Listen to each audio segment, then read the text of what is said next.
الحمدللہ تیسرے پارے کا 11واں رکوع اور 15 رکوع، جس میں حضرت عیسیٰ علیہ السلام کی والدہ حضرت مریم کی پیدائش کا ذکر ہے اور حضرت عیسیٰ علیہ السلام کے معجزات کا ذکر ہے، اور وہ اللہ کے بندے اور رسول بن کر آئے اس کا ذکر ہے، اور جن لوگوں نے انہیں خدا کا بیٹا مانا ان لوگوں کی تردید قرآن پاک میں کی گئی ہے۔ عمران حضرت مریم کے والد ہیں۔ حضرت مریم کی ماں یعنی عمران کی بیوی نے ایک مرتبہ دیکھا کہ آپ ایک درخت کے کنارے ایک چڑیا اپنے بچے کو کھلا رہی ہیں، تو حضرت مریم کی والدہ یعنی عمران کی بیوی کے دل میں خیال آیا کہ کاش میری بھی اولاد ہوتی، اسی طرح میں بھی اپنے بچے کی پرورش کرتی، ان کو کھلاتی۔ آپ نے اس وقت اپنے یہ منت مانگی، اللہ کی بارگاہ میں یہ منت مانگنا ولیوں کی سنت ہے، بزرگوں کا طریقہ ہے۔ منت مانگی، نظر مانی کہ اللہ اگر تو مجھے اولاد دے گا تو میں اسے بیت المقدس کی خدمت کے لیے وقف کر دوں گا۔ بیت المقدس وہ ہے جس طرح آج کعبۃ اللہ جس کی طرف ہم منہ کر کے نماز پڑھتے ہیں، اس دور میں قوم بنی اسرائیل کا کعبہ جو سب سے عظمت والا تھا وہ اللہ کا گھر بیت المقدس تھا، جس کی طرف 17 مہینے پیارے آقا صلی اللہ علیہ وسلم نے بھی اپنا رخ انور کر کے نماز ادا فرمائی۔ تو حضرت مریم کی والدہ نے اللہ کی بارگاہ میں یہ منت مانگی، تو قرآن پاک جس میں ارشاد فرما رہا ہے، جب عمران کی بیوی نے عرض کیا کہ رب میں تیرے لیے منت مانتی ہوں جو میرے پیٹ میں ہوئے، خالص تیری ہی خدمت میں رہے، تو مجھ سے قبول کر لے، بے شک تو ہی سنتا جانتا ہے۔ تو جب اللہ سے انہوں نے منت مانگی تو اللہ تبارک و تعالیٰ نے جب اسے جنا، بولی اے رب میرے یہ تو میں نے لڑکی جنی، یعنی منت تو مانگی تھی۔ تو آپ کی شوہر عمران نے ان سے کہا کہ منت تو مانگ رہی ہوں، اگر لڑکے کی جگہ لڑکی ہوئی تو آپ نے فرمایا یہ خدا کی قدرت کاملہ ہے، اگر ایسا ہوگا تو اللہ تعالیٰ کی بارگاہ میں نظر ہے، میں اس کو بیت المقدس کی خدمت میں پیش کر دوں گی۔ تو جو آپ نے فرمایا تھا ان کی حضرت مریم کے جو حضرت عمران کا تو انتقال ہو گیا، اور ان کے انتقال کے بعد اللہ تعالیٰ نے حضرت مریم کی والدہ کو ان کی شکم میں حضرت مریم کو پیدا فرمایا۔ جو پیدا ہوئیں تو وہ اللہ کی بارگاہ میں یہ پیش کرنے لگیں، اللہ تو اس میری بیٹی کو قبول فرما، میری تمنا تو تھی بیٹا ہو میں اس کو خدمت میں رکھوں گی، مگر بیٹی اس کو قبول فرما۔ تو اللہ تعالیٰ آگے ارشاد فرماتا ہے تو مجھے قبول کر لے، بے شک تو ہی سنتا اور جانتا ہے۔ پھر جب اسے جنا تو بولی اے رب میرے یہ تو میں نے لڑکی جنی، اور اللہ کو خوب معلوم ہے جو کچھ وہ جنی ہے وہ لڑکا ہے جو اس نے مانگا، اسے لڑکی سا نہیں، اور میں نے اس کا نام مریم رکھا، اور میں اسے اور اس کی اولاد کو تیری پناہ میں دیتی ہوں اور آندھے ہوئے شیطان سے، یعنی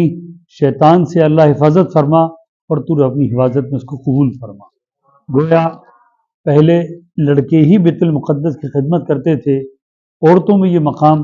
اللہ نے حضرت مریم کو عطا فرمایا کہ لڑکے کی جگہ حضرت مریم کو بیت المقدس کی خدمت کے لیے قبول فرمایا۔ آپ جب دنیا میں تشریف لائیں تو ظاہر ہے کہ آپ کے والد کا تو وصال ہو چکا تھا، اور آپ کی کفالت کون کرتا؟ تو اللہ نے حضرت زکریا علیہ السلام کو حضرت مریم کی کفالت و پرورش کے لیے مقرر فرمایا۔ علماء فرماتے ہیں، مفسرین لکھتے ہیں کہ حضرت مریم کو اللہ نے اس طرح پرورش فرمائی کہ بے موسم جنت سے پھل حضرت مریم کی خدمت میں آتے تھے، یعنی آم کا زمانہ نہیں ہے، سردی میں آم کی ضرورت ہے، بے فصل آم آنے لگے، انگور کا زمانہ نہیں، انگور آنے لگے، تو جو فصل کا موقع نہیں اس کے خلاف بھی حضرت مریم کے لیے جنت سے پھل آتے تھے۔ تو آپ جب بچپن میں تھیں پھل آتے تھے تو ان سے کہا مریم کہاں سے آ رہے ہیں؟ تو حضرت مریم بھی اپنے بیٹے حضرت عیسیٰ علیہ السلام کی طرح بچپن میں اللہ نے ان کو زبان عطا فرمائی، بولنے لگی میری رب کی عطا ہے، میرا رب مجھے کھلا رہا ہے، میرا رب مجھے نعمتیں بھیج رہا ہے۔ اس ماحول میں جس کی ماں حضرت مریم ہو، تو کیوں نہ ان کی اولاد سے اللہ تعالیٰ عیسیٰ روح اللہ کو پیدا فرمائے۔ ایک دن اللہ تعالیٰ نے حضرت مریم کو یہ خوشخبری سنائی، اور وہ خوشخبری بھی بہت مقدس تھی۔ فرشتوں نے حضرت مریم کو خوشخبری سنائی کہ اللہ نے آپ کو چن لیا۔ اس بات کے لیے چن لیا؟ بیت المقدس کی خدمت کے لیے چن لیا۔ سبحان اللہ۔ عورتوں میں پہلی یہ خاتون ہیں جو بیت المقدس کی خدمت کے لیے چنی گئیں، اور ان کی والدہ کی نظر کو اللہ نے اپنی بارگاہ میں قبول فرمایا۔ حضرت مریم کی اولاد، کیونکہ ایسا نہیں ہوتا ہے کہ بغیر باپ کے دنیا میں کسی کو اولاد ہو، اللہ تعالیٰ نے عیسیٰ علیہ السلام کی پیدائش بغیر باپ کی ہوئی۔ حضرت عیسیٰ علیہ السلام کو اللہ نے پیدا کیا، تو جب پیدا فرمائے تو اللہ نے خوشخبری کی حضرت مریم کو، اور یاد کرو جب فرشتوں نے مریم سے کہا ہے مریم، اللہ تجھے بشارت دیتا ہے کہ اپنے پاس سے کلمے کی، یعنی بیٹا پیدا ہونے کی، جس کا نام مسیح عیسیٰ مریم کا بیٹا، وہ روادار ہوگا، یعنی وہ خوبصورت ہوگا، دنیا اور آخرت میں اور قریب والا، اور لوگوں سے بات کرنے لگے گا پالنے میں، اور پکی عمر میں، اور وہ خاصوں میں ہوگا۔ یعنی جب اللہ تعالیٰ نے حضرت مریم کو یہ بشارت دی تو حضرت مریم بولی، اے میرے رب، میرے بچہ کہاں سے ہوگا؟ مجھے تو کسی شخص نے ہاتھ نہ لگایا، بغیر باپ کے بچہ پیدا کیسے ہوگا؟ مجھے کسی نے ہاتھ نہیں لگایا، اے میرے رب مجھے بچہ کیسے پیدا ہوگا؟ تو فرمائے اللہ یوں ہی پیدا کرتا ہے جو چاہے، جب کسی کا حکم فرماتا ہے تو یہی کہتا ہے کہ ہو جا تو فوراً ہو جاتا ہے۔ اے مریم تو اس بات کی پرواہ مت کر کے تیرا کوئی شوہر نہیں ہے، اور تیرے بغیر شوہر کے، بغیر انسان کے وجود کے ہو، اللہ کی قدرت کاملہ ہے۔ جب اس نے کن کہہ کے پوری دنیا کو پیدا فرمایا تو اللہ تعالیٰ تجھ کو بھی صاحب اولاد بنا دے گا۔ ایک وقت یہ آیا کہ حضرت عیسیٰ علیہ السلام دنیا میں تشریف لائے، بڑی تفصیل ہے، آپ حضرت مریم پر قسم قسم کے بہتات لگائے گئے، الزامات لگائے کہ بغیر باپ کے مریم کو اولاد کہاں سے پیدا ہو گئی۔ اللہ نے حضرت عیسیٰ علیہ السلام کو بچپن کے اندر ہی اس گویائی عطا فرمائی، اور آپ نے اپنی ماں کی صفائی جاری فرمائی اور کہا کہ مجھے اللہ نے بغیر باپ کے پیدا کیا ہے، میں اللہ کا نبی بن کر آیا ہوں، اور آپ نے اپنی نبوت کا اظہار بھی فرمایا۔ اور اس طرح سے حضرت عیسیٰ علیہ السلام کو اللہ نے معجزے عطا فرمائے، اور معجزوں میں تھا کہ اس دور کے اندر حکیموں کا دور تھا، بڑے بڑے ڈاکٹر تھے،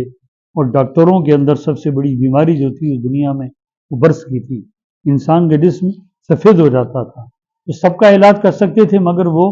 برس یعنی سفید جسم ہو جائے اس کا علاج ڈاکٹروں کے پاس موجود نہیں تھا۔ اللہ نے حضرت عیسیٰ علیہ السلام کو کمال دیا کہ برس کا کوئی مریض آتا، اس کی جس پر ہاتھ پھیرتے تو اللہ اس کو شفا عطا فرما دیتا۔ 50 ہزار مریض روز حضرت عیسیٰ علیہ السلام کی خدمت میں آتے تھے، اور حضرت دعا فرماتے تھے، وہ مریض شفا یاب ہو جاتے تھے۔ یہاں تک کہ مریضوں کو ٹھیک کرنا تو کوئی ڈاکٹر حکیم کا کمال نہیں ہے، مگر مردہ ہو جائے، وہ زندہ ہو جائے، وہ کمال کی بات ہے۔ ایک جنازہ جا رہا تھا، کہا کہ اس کا انتقال ہو گیا، اس کو آپ زندہ کیجیے۔ حضرت عیسیٰ علیہ السلام نے دعا فرمائی، کہا قم باذن اللہ، تو وہ مردہ جو جنازے میں تھا وہ کفن سے اڑ کے نیچے آ گیا، اور اللہ نے حضرت عیسیٰ علیہ السلام کی زبان سے اور اللہ کے حکم کو زندہ فرما دیا۔ ایک عورت آئی اور کہنے لگی، ایک لڑکی آئی کہنے لگی کہ فلاں جگہ پر میرے باپ کا انتقال ہو گیا ہے، وہ 3 دن کا راستہ ہے چلنے کا وہاں گئے، اس کی قبر پر پہنچے، اور آپ نے قم باذن اللہ کہا تو وہ مردہ جو قبر میں دفن تھا وہ بھی زندہ ہو کے کھڑا ہو گیا۔ تو اللہ نے یہ کمال حضرت عیسیٰ علیہ السلام کو عطا فرمایا تھا۔ نصرانیوں کا ایک شہر نجران، تو نجران کے نصارہ کا ایک بڑا وفد حضور اکرم صلی اللہ علیہ وسلم کی خدمت میں آیا اور کہنے لگا کہ آپ گمان کرتے ہیں کہ عیسیٰ اللہ کے بندے ہیں؟ تو حضور نے فرمایا وہ خدا کے بندے اور رسول ہیں۔ وہ غض و غضب میں آ گئے۔ حضور نے فرمایا وہ کنواری بطول عذرا یعنی مریم کے پیٹ سے پیدا ہوئے، اور جو کسی کے پیٹ سے پیدا ہوتا ہے وہ خدا کا بیٹا نہیں ہوتا۔ وہ کہنے لگے کیا تم نے بے باپ کا بھی انسان دیکھا ہے؟ یعنی وہ کہنا چاہتے تھے کہ عیسیٰ علیہ السلام بے باپ کے ہیں، یعنی وہ معاذ اللہ کے بیٹے ہیں۔ آج بھی عیسائیوں کا معاذ اللہ یہ عقیدہ ہے کہ حضرت عیسیٰ علیہ السلام کو خدا کا بیٹا مانتے ہیں، جبکہ حضرت عیسیٰ خدا کے بیٹے نہیں ہیں، بلکہ خدا کے بندے اور خدا کے رسول ہیں۔ جب حضور اکرم صلی اللہ علیہ وسلم نے یہ فرمایا تو وہ بڑے غضبناک ہوئے۔ حضور اکرم صلی اللہ علیہ وسلم نے ارشاد فرمایا کہ یہ تعجب کی بات کیا ہے کہ بغیر باپ کے پیدا ہوا؟ تعجب کی بات تو یہ ہے کہ اللہ نے حضرت آدم کو بغیر ماں اور بغیر باپ کے مٹی سے پیدا فرما دیا۔ تو جو خدا بغیر ماں اور باپ کی مٹی سے پیدا فرمائے تو حضرت عیسیٰ علیہ السلام کو اگر باپ کے پیدا فرمائے تو کون سی تعجب کی بات ہے؟ جس کا ذکر اللہ تعالیٰ اس میں فرما رہا ہے، اے سننے والے کہ تیرے رب حق ہے، تو